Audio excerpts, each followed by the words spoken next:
Sponge diver Elias Stadi, A.H. Tiz, surfaced off Antikythera, Kipses on the seafloor.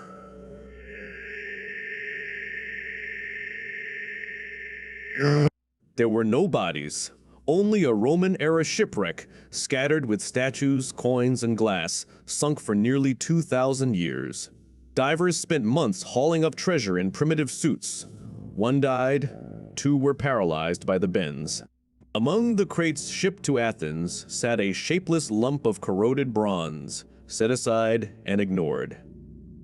In 1902, archaeologist Valerios Stahes noticed a gear wheel embedded in the rock, its teeth still cut with precision. Inside were dozens more gears and Greek inscriptions, a machine built to track the sun, the moon, and the Olympic calendar. Nothing that complex would appear again for roughly 1,400 years, until the first mechanical clocks of medieval Europe.